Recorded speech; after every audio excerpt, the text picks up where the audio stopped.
Growing up, I had some pretty misinformed ideas about Orthodox Jews. Then in 2005, after being interviewed by a journalist about our community, I came to a realization. Lots of people do. I don't believe they're allowed to actually sleep together and still they're considering conceiving children. Orthodox women wear wigs because their heads are shaved, true or false? That is true. Fur hats are the ultra above right?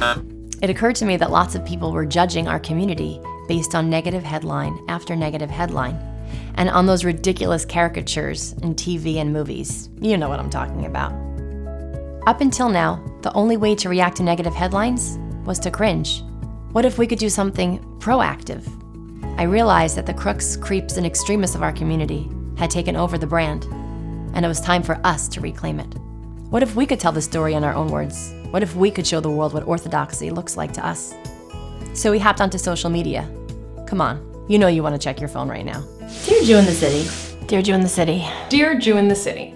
We started creating content that was humorous yet meaningful, aimed at breaking down stereotypes about Orthodox Jews and Judaism across 8 social media platforms.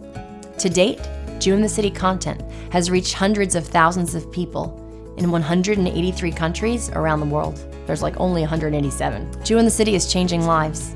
We hear from countless people who are beginning their journeys back to Judaism. We hear from people who had become religious, but whose families had written them off as extremists, who are reconnecting with their loved ones. We're hearing from people who had left Orthodoxy, telling us that our content is making them re-examine it one more time. I was very confused, I was very lost, and I was ready to give it all up. I grew up in a very Hasidic environment, very sheltered, close-knit. There wasn't a place for me to be my own individual with my own thoughts, my questions. I played along with the rules and I went along with what people expected of me until it didn't work anymore. I moved out of my community and I wasn't completely observant. I always wanted to know about Judaism, about Orthodoxy.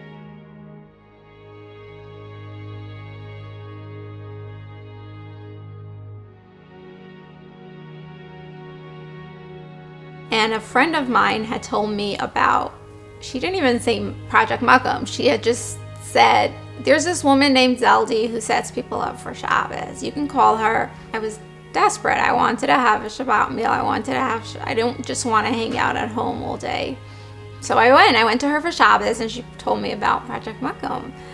And that was when, my whole perspective, my whole life changed. Makom showed me a Judaism I never knew existed. I used to hate being Jewish, and Makom helped me see the beauty in Judaism. It's helping me slowly find love and connection in Judaism. There's a place for you, and come to Makom and find your place, learn about it.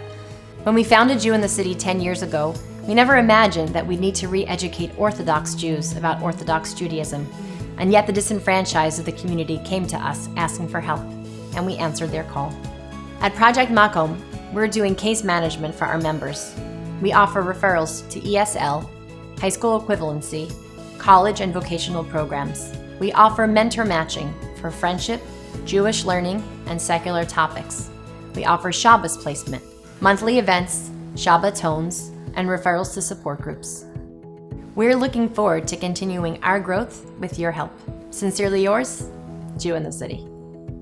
Just follow us on Facebook, Twitter, YouTube, Instagram, Pinterest, Tumblr, BuzzFeed, and our blog. Did I miss one? I'm Joe Lieberman, and I approve of Jew in the City. I also approve of Jews in suburban and rural areas.